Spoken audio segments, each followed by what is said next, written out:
Ish Esher Eyu Ya'azoru V'Lachiv Yomar Chazak. We're all here as friends.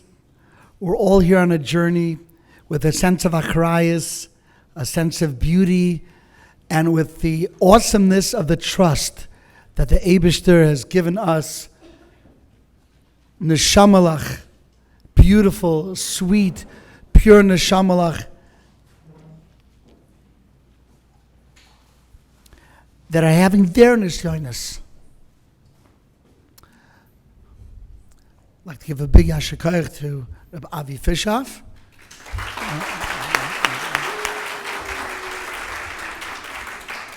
And to the entire team of Kesher Nafshi.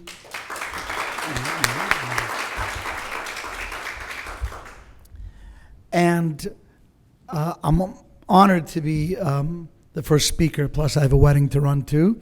So together it works out very well. It is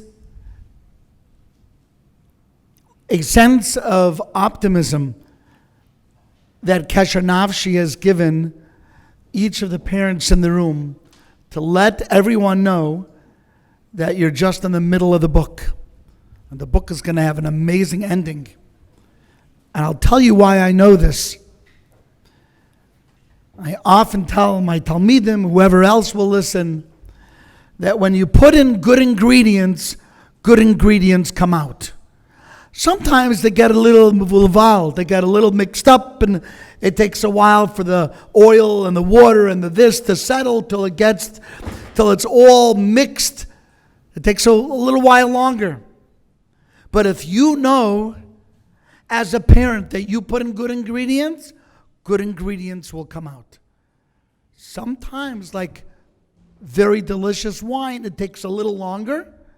But I want to tell you from experience, sometimes those are the ones that taste the sweetest in the end because of their journey. I used to be a rabbi at UCLA, in the college. I did outreach over there. And I had a program once a week where I'd get Balabatim to come and speak to my Balei Tshuva. And the best Balabatim, the ones that I wanted, were the ones who went through journeys as teenagers. Many of them who went off the derech, had issues with drugs, had these kind of issues. And when they came back, what they were able to give my college students was better than anyone else. It was more sincere, it was more pure, and it was more hard fought. They fought for everything. They battled and they overcame and they gave it to the students. I'm going to tell you a little bit of my story, my wife and I, and I'm going to tie it into a pasuk that we say all the time. And we're going to see exactly what mahalach we should use to not only not get depressed, but to understand where we are on the roller coaster. Where are we? Our great dream is Mashiach should come. That's our dream. We just passed Tisha B'Av. We know V'aya Hashem lemelech al kol haaretz. It'll be clear to everyone. So we turn to Hashem and we say, Boinei Yerushalayim Hashem. Hashem, you're the one who builds Yerushalayim. No. And so we passed Tisha B'Av. Our family put out a video. I don't know if any of you saw the video. You saw some of the video? You saw the video? With the Beis HaMikdash, the burning, and with the something. You liked it, right? Baruch Hashem. I'm glad it got around. Thank you.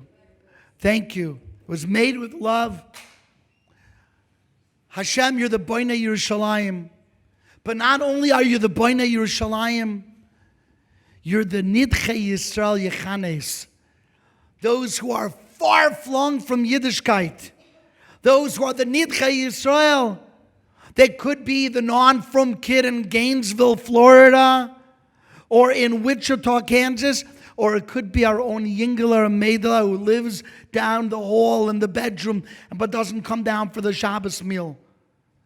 They're all Nidchei Yisrael. So Hashem, we turn to Hashem, and we say to Hashem, Nu, Boinei Yerushalayim Hashem, Nidchei Yisrael Yichanes. And Hashem says back, I have another character trait. And you have to not forget this character trait.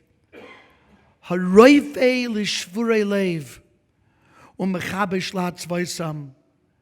Hashem, you're the one who heals the brokenhearted and gathers in their sorrow.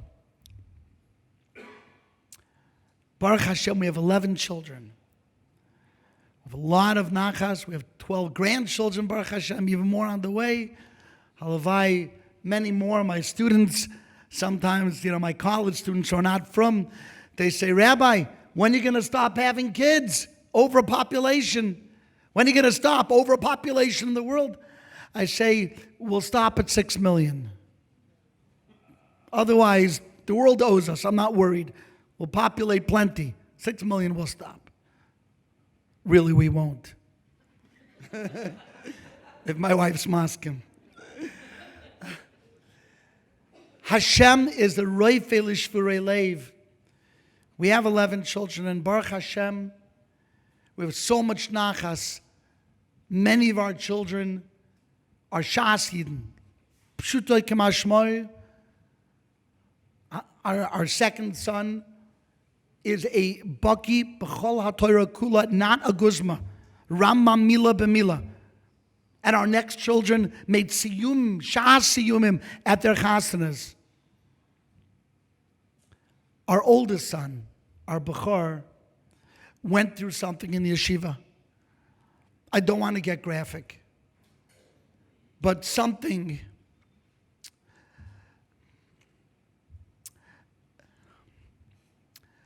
that was hard. Something that was a breach in tznius by somebody older than him. And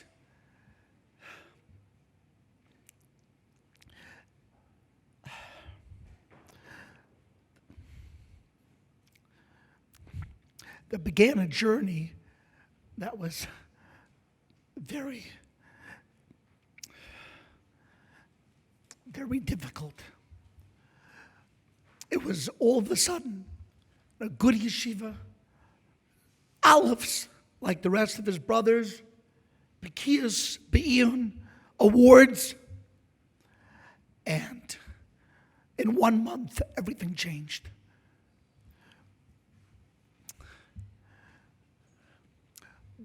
We couldn't explain what happened.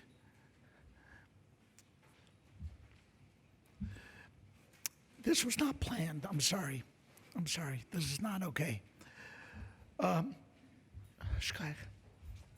okay. This is not what I'm here for. And he ended up leaving the yeshiva right at the end of that Zman. And we didn't know what was going on. Just things that he had never been interested in, a certain anger. And he ended up in 2 other yeshivas, not terribly matzliach.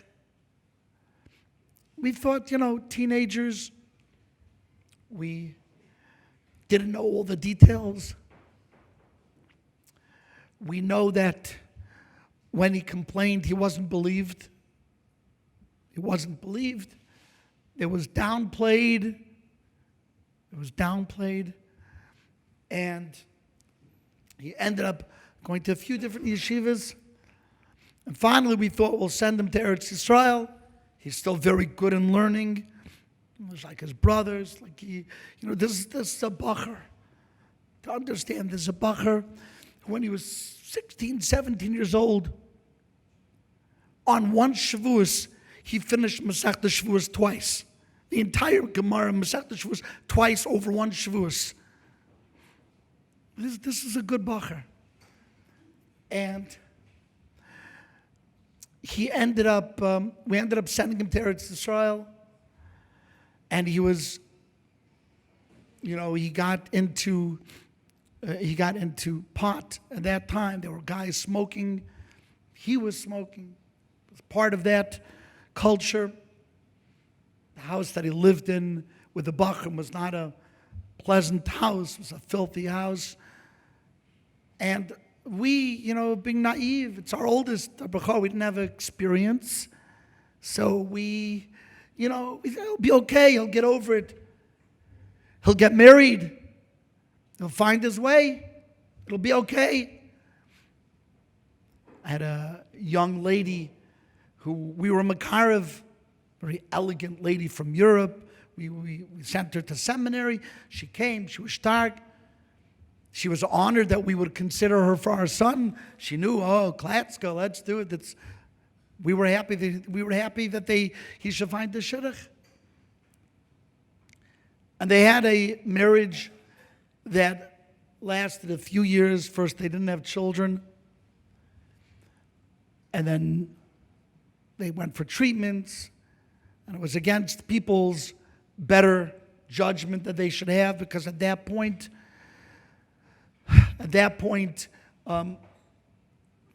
she had noticed certain things, so she recommended psychiatrist, and the psychiatrist began prescribing things, the way they did until they're buckling down now, all sorts of pills, maybe this, maybe that. Son didn't need it. The whole thing was shtus, but why not? It made him feel good. So that, together with the pot, and slowly but surely, we saw our Bechor just disappear. And so did his brothers and his sisters. And after a few years, didn't come home one night. He was always on the derech. Not only that, he sat and learned day and night. Kabbalah. I don't know what he was learning. I don't know if he knows what he was learning. Kabbalah day and night. Sitting in Bismedj, smoking Kabbalah. And then eventually, one night when he didn't come home, she said, his wife, we were very close, like we were Makarva. She said, Tati, I can't do it. I said, you shouldn't have to.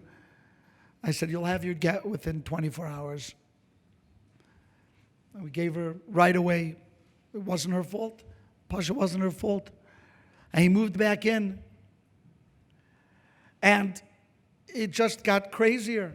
It got crazier. We didn't know what to do. This is a good boy with a good heart, and he's in his room, and he made lights in the room and shiny things, and then eventually he didn't want to be bothered. We bothered him. Maybe he should get a job. Now the child support. Now he has a daughter. So he moved to the backyard. He built a tent. And he lived in the tent with Svarim in the tent. At any time he'd come and he was just sitting and learning, but it was babbling, it was in his mind. That's what it was. Wordplay. That's very common. The wordplay, and it was incredibly, incredibly painful. And we were lost. And being a family that does kiruv, undoubtedly would say, well, that's because you let people in the house. That's because this, that's because that. I want to tell you, we were never ashamed of our son. We were sad, but we always, always, always loved him. And,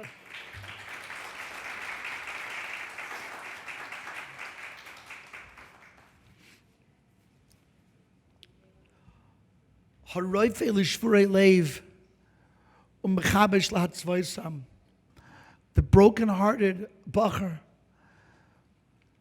who had something done to him and it threw him off a cliff.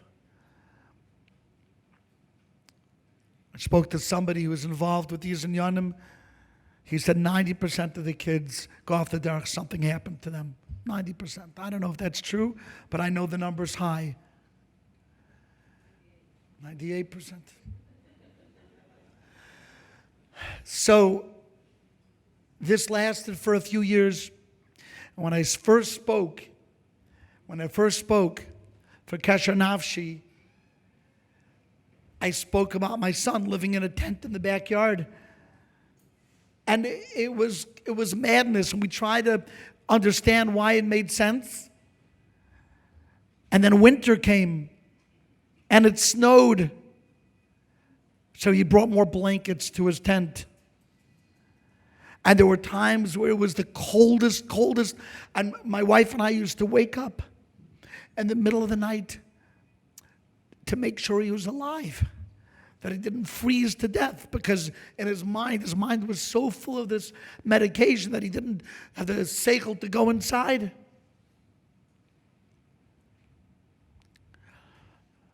Got him jobs, got fired, because they saw it had made his brain crazy. Eventually, we decided, no more tents. This is madness. And we came, and we one day when, we had sent him to one of these jobs that was temporary, we ripped down the tent.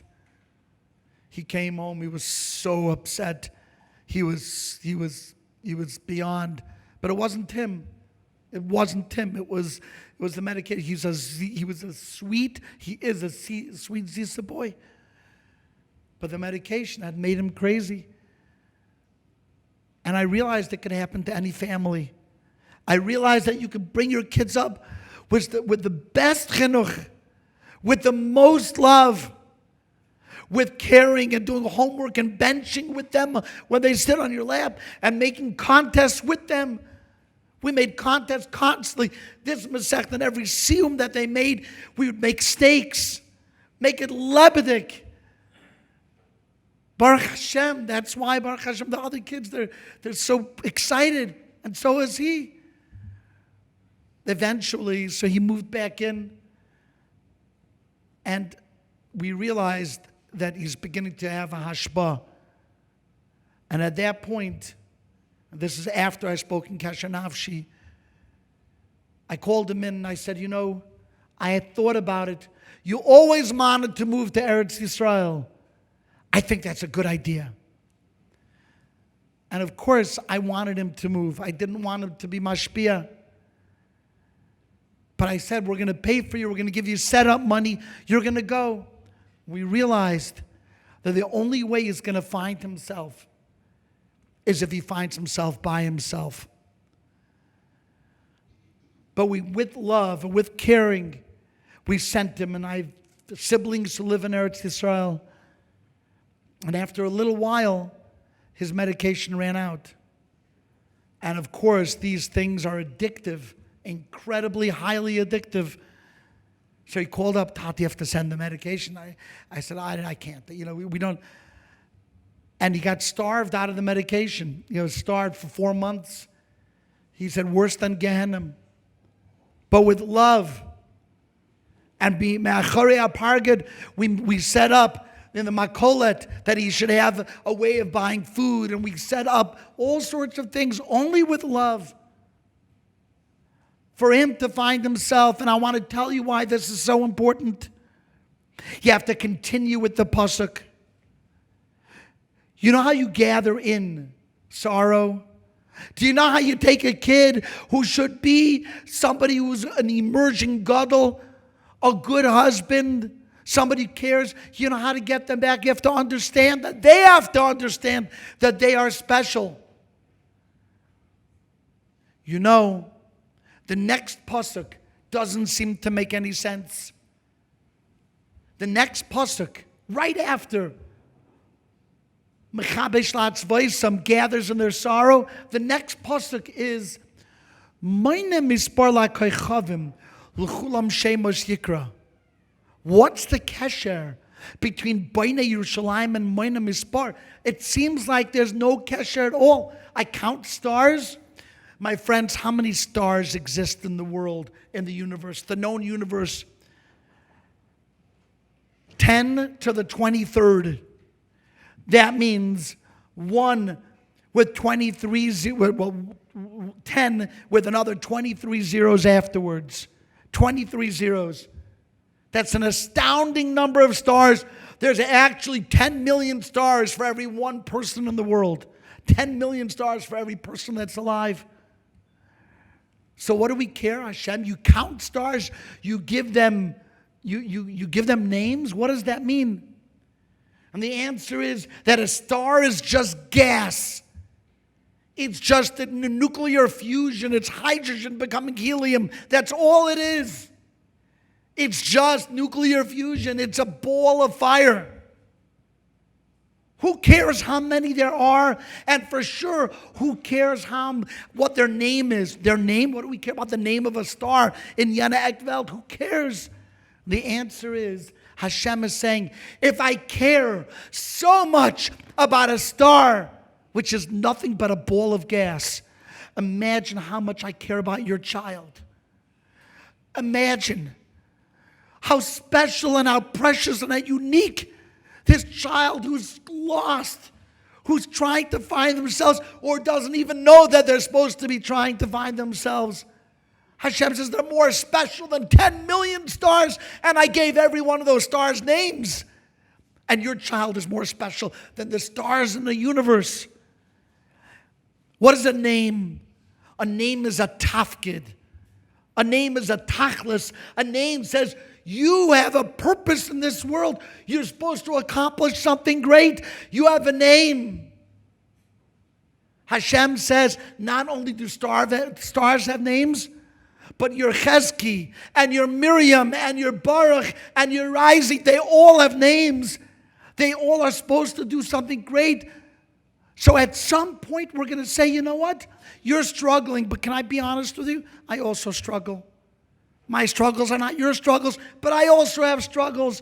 But I'm going to love you regardless. I want to tell you that Baruch Hashem, Chazdei Hashem Ki Lo Samnu. After those 4 months, he was weaned off. He didn't like what I did to him, that's for sure. But he was weaned off. And now he's still not married, but he has chevrusas in Yanim that we would understand. Gemara Shulchan Aruch. He has an apartment that he does hachnasas orchim and nachlaot. He's off of, I would say most things, I can't say for sure. But every Erev Shabbos, he calls to speak, to tell us how he did that week. Every Erev Shabbos, he video calls. And can I tell you what I do? As we're speaking, I take my phone and I screenshot his face many times. You know what a screenshot is? I just take pictures. I could show you. My phone is full of screenshots of his face because I love his face. And I love what's behind his face. It's your dear, sweet, good neshama Nebuch, what happened to him. But I'm more confident than ever that all the ingredients that I put in, that my wife put in, that our family put in, that his Rabbeim put in, that the Kehillah put in, that his Chaverim put in, all those ingredients are coming to the fore. And what will emerge, Be'ez Hashem Yisbarach, will be a prince of a man. Be'ez Hashem. So our story is not over. Our story has just begun. And all of the difficulties and all of the trials and all of the hurdles that he had to overcome, he's going to one day use to give other people chizuk. And I'm telling you, my friends, whoever you are out there, that's going to be the story with you. Your kindlach will emerge. You know how I know? Because you're here today. A parent that didn't care wouldn't be here. A parent that didn't love, a parent that didn't listen to the message of Kesher Nafshi, they would think they know better.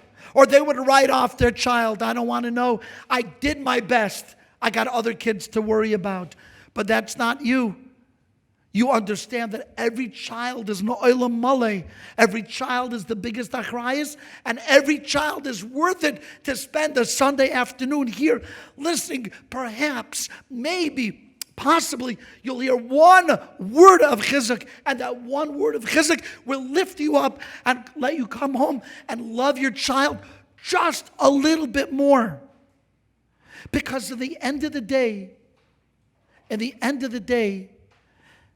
children need the reshus from their parents to grow up. We give them the reshus. We tell them, I give you reshus, you're a grown-up. And when a child goes off on his own, they're still a child. They're wandering here and there. Even if they're 26 years old, they're a child. Today, you could be a child in 45. You're giving them the reshus by saying, I will never give up on you. And I will love you. I know you have to hear this. Even if you remain the way you are the rest of your life. This is not an agenda-driven. I'm not telling you this because I'm hoping. Of course I hope. I have a job and I have a passion. Yiddishkeit is my passion. But I will love you till the end of the world because you're a neshama. And l'chulam shemos yikra. Every star has a name. And your child is a star. It's much more beautiful, much more precious. I thank you all so much for listening. Hatzlacha ubracha, nachas, nachas, nachas.